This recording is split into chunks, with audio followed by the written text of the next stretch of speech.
Do so. Hi, everyone. Kristen Hull, Associate Commissioner of Instructional Strategy at the agency. I was curious. I understand in my review of the bill that there is a fiscal note with the bill, but I don't think there's appropriations made. How do you cover a fiscal note without any appropriations? We also have a resource witness here as All well. right, we'll wait for that.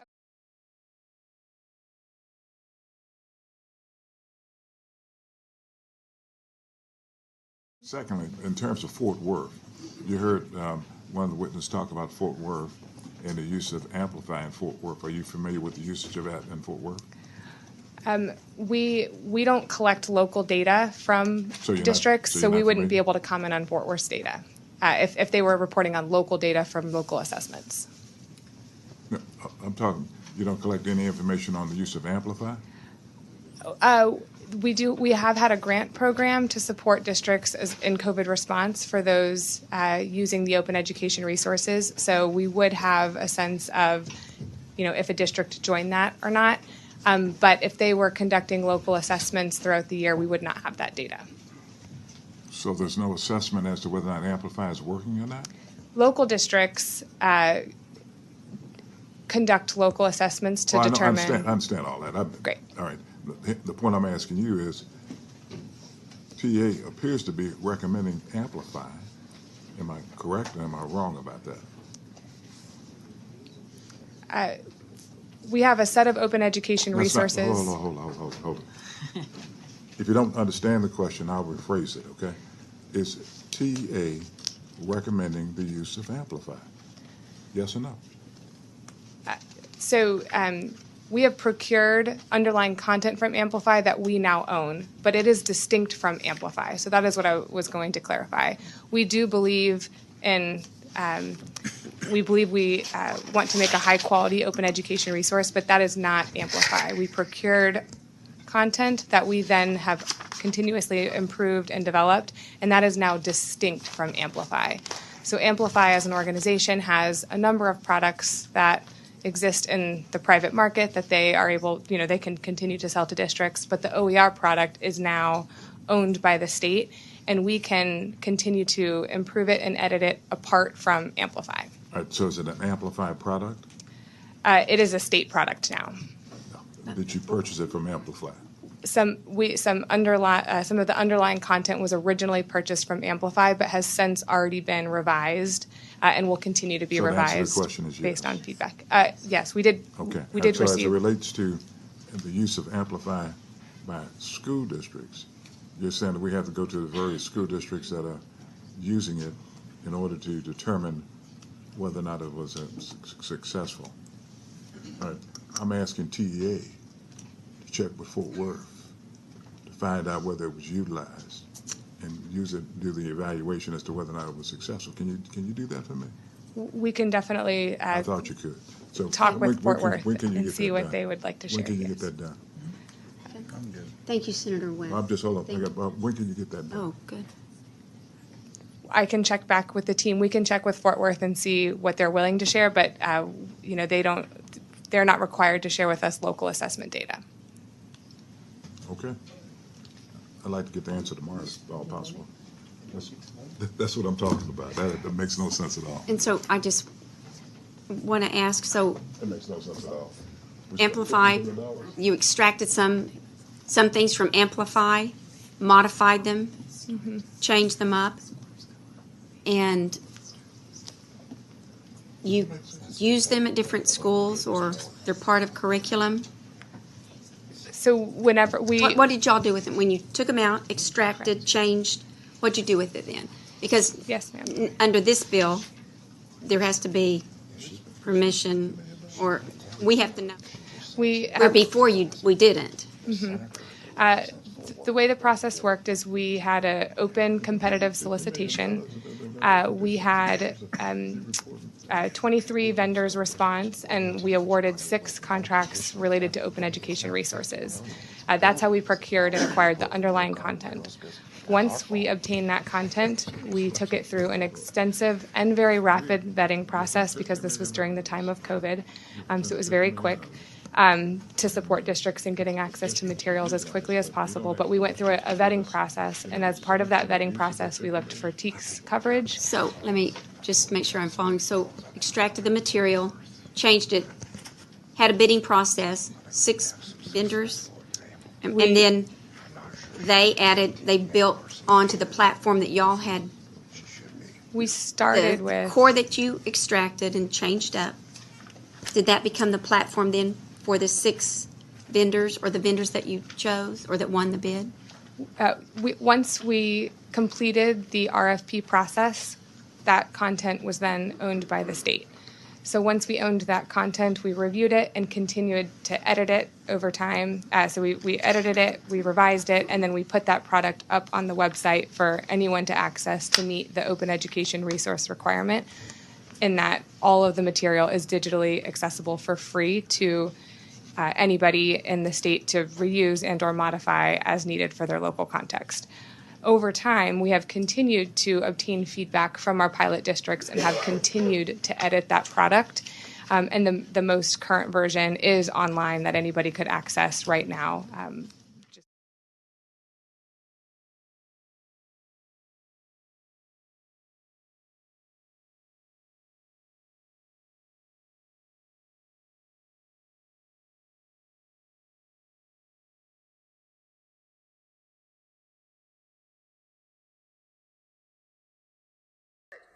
Confused by, and I know this was not your doing, it was the legislature, but when we talk about that open source, it seems like a direct hit to a free enterprise system. It is, the agency in effect is becoming a vendor for materials. And if I'm looking at this as a superintendent and I have a limited number of funds from my instructional sources, and I see something that's okay from the open source, but the price is really good because there is no price, you know? And then I see something that's a very good over here, but a heavy-duty price, because as the board, we have made sure that that permanent school fund reflects a very good instructional resource material funding. And we see that. As an administrator, I'm going to say, can't you guys live with this instead of going for this? And it just seems like that is a direct competition of the TEA, i.e. Open source, against the publishers out there. And I'm not, those guys make plenty of money. I'm not, like trying to lobby for them. But the whole idea seems like it could be a little bit a slippery slope. I understand why you might characterize it that way. I don't know that I view it the same way. One, because it's actually not TEA that's the vendor. So TEA is contracting out for a vendor to produce but to compete with vendors. What TEA is doing is it's trying to ensure there's one additional vendor in the marketplace beyond the existing set of options. And then the ultimate goal of that is so that the taxpayer benefits through that increased competition to drive costs down. So, like I said, I think I can understand why you'd characterize it that way. I don't actually see it as anti-competitive. I actually see it as promoting higher levels of competition. And the thing to bear in mind about the open source resource, it's actually open source to everyone. Meaning that if I'm in the commercial product business, I can immediately license the open source material, incorporate it into my own materials, and then they begin iterating through it and then sell that. That's the way that it's actually designed to sort of seed even more aggressively the options that districts have. That actually makes me more nervous. That the state would produce the material and that someone could take that material and then sell it.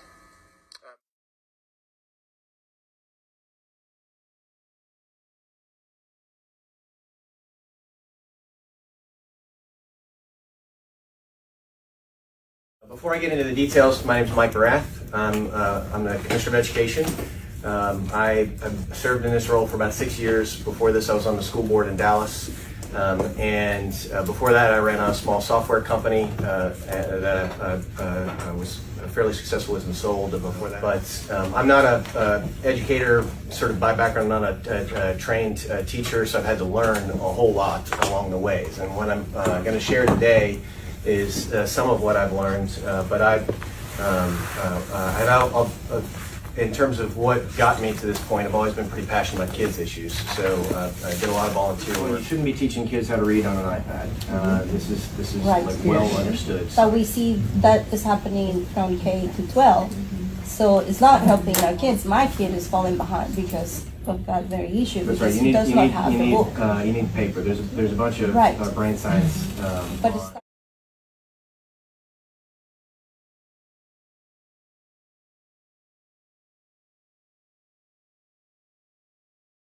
Yeah, you're taking an existing, like, we would agree with you, all of those issues. You're taking a legitimate issue that we see in the schools with how they're teaching reading, but then proposing a solution of technology. And so I think what she's saying is we already have the technology, We already have it. and that's part of the problem. Why they're not getting the direct instruction and the foundational things like phonics and books, paper, pencil, and then using the money to pay the teachers, great teachers. We're not doing that. What is your end game? That's what you're showing us. I mean, what You've got to make sure that school districts are covering the fundamentals. Our classrooms have got to get to reading, writing, arithmetic. I know, but You what don't I'm have saying time is to you do can't that tell because of social emotional if learning. you take that aspect out, which they don't need to be teaching, they shouldn't be teaching, then you free up all the other time. So Yeah, we're spending so what much is your time on feeling best on practices in mental health. Why don't we do best I think practices in that you've got education? to figure out how to narrow it in on what we know children need to learn while they're in school. So you would say you're for removing the SEL aspect? Yeah, of course. Aligning with the expectation of being college or career ready at the end of the process. It's what kids should know and how they should be able to demonstrate that knowledge is really the area of assessments. And so this is where we talk about sort of standards and assessments beginning to come together. As standards change, teachers are asked essentially to adjust their practices in the classroom to incorporate those. In the area of assessments in particular, when I think of the concept of next generation assessments, I think of continuous digital formative assessments. There are systems out there that allow teachers to find out precisely how well their students are doing on a weekly basis, in some cases on a daily basis. The iteration of assessments that exist after the STAR assessment, the thing that makes the most sense in my mind is a continuous formative digital assessment frame.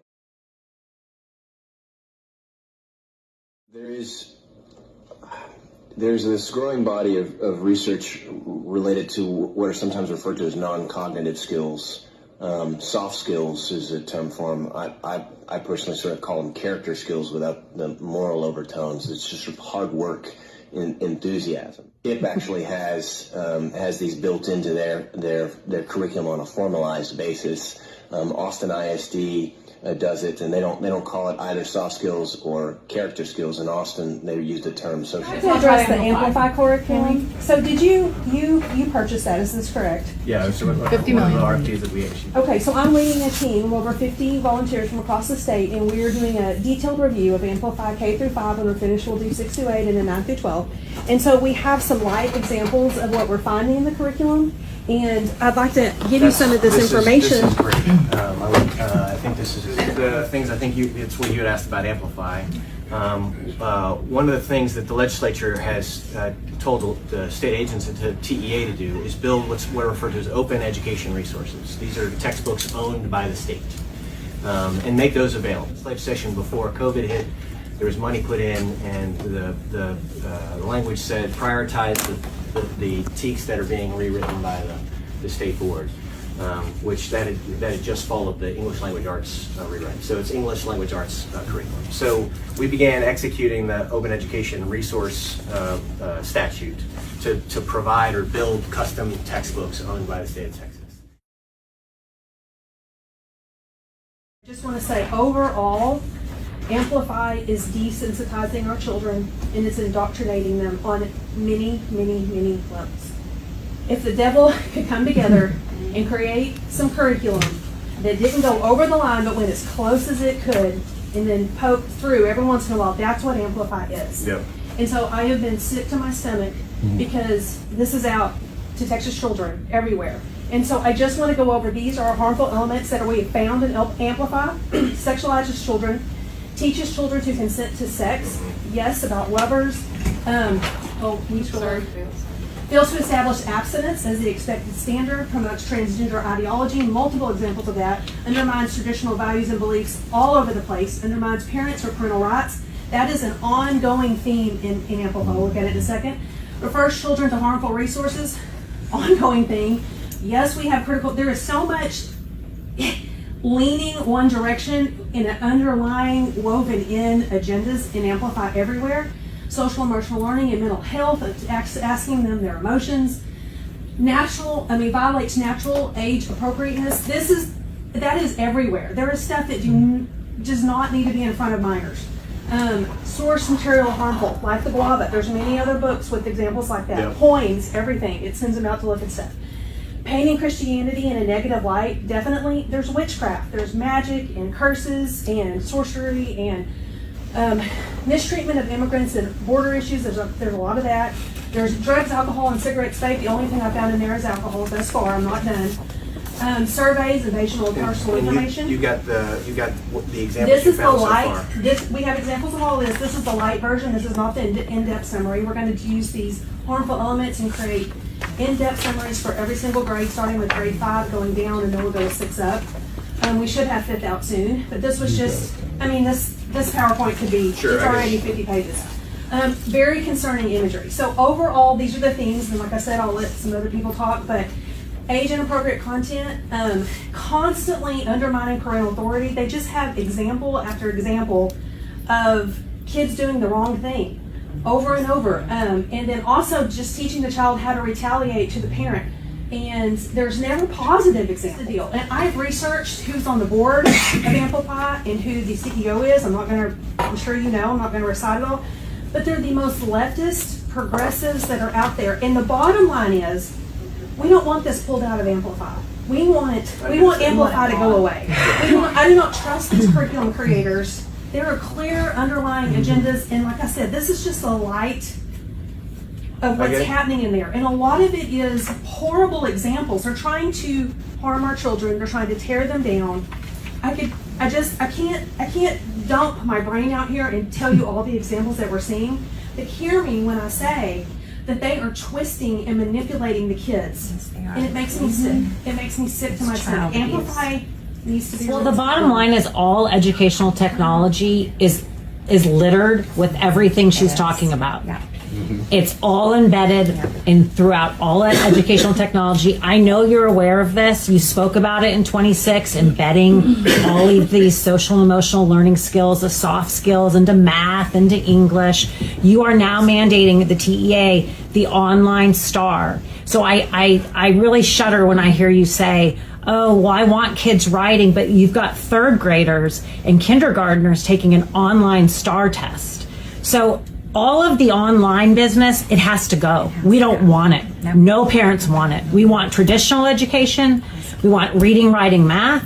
We want books, paper, pencil. We want to stop wasting our tax dollars on technology that is a proven failure. We want the Texas Virtual Learning Commission to go away. We wanted people to start studying. How did we learn? How did you learn? I didn't learn like this. Reading's not a rocket science. This science of reading nonsense, it's not a science. And when you say science of reading, you're gathering data on every student, you're collecting it, it's wrong.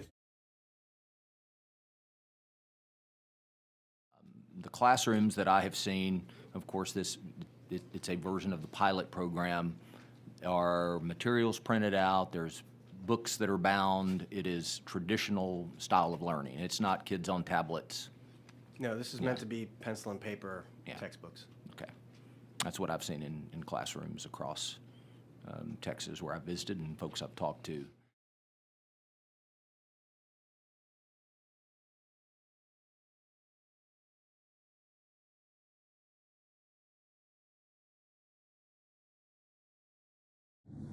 All right, good afternoon. My name is Melanie Johnson. My husband and I live in Amarillo, Texas, and we have 4 children who attend the public schools there. This year, my youngest child's school, Olson Park Elementary, adopted a curriculum named Amplify, Texas, a curriculum that was handed to our district by Mike Morath. Earlier this year, I noticed my son Bo wasn't bringing home books to read to me as he had in years past. However, it was when the lessons on Greek gods and goddesses continually came home that it really began to raise red flags for my husband and me. During a conference with his teacher, she explained that she herself was even uncomfortable teaching much of the material to her second grade students, including a story on Dionysus, who is described as a god that teaches humans how to make wine and provides pleasure to them. She told me I could research the curriculum on my own and provided me with the website. Here are just a few examples of what I found in the Amplify curriculum. In 3rd grade, 8 and 9-year-olds read the story of Cupid and Psyche. And here I'm going to directly quote to you what these children are reading. When night fell, Psyche lay down on a bed. During the night, Cupid visited her. He told her he was the husband the gods had chosen for her. Cupid stayed all night. He treated Psyche tenderly, but he left before the sun rose. In the 4th grade, teachers read a passage to their students on how to eat a guava from a book titled When I Was Puerto Rican by Esmeralda Santiago. The whole purpose of the story is to teach the 5 senses to the 4th graders.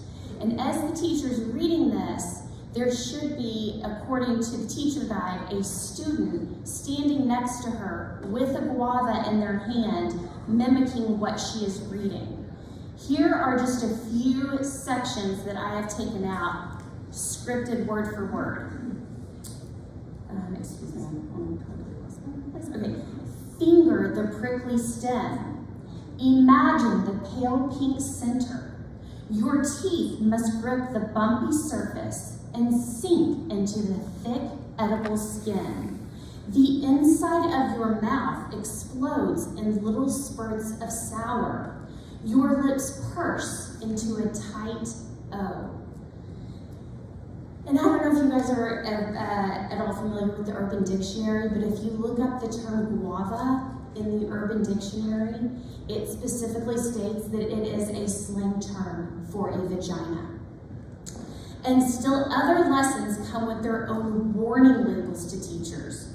One such lesson for 4th graders uses a poem titled She Had Some Horses by Joy Harjo.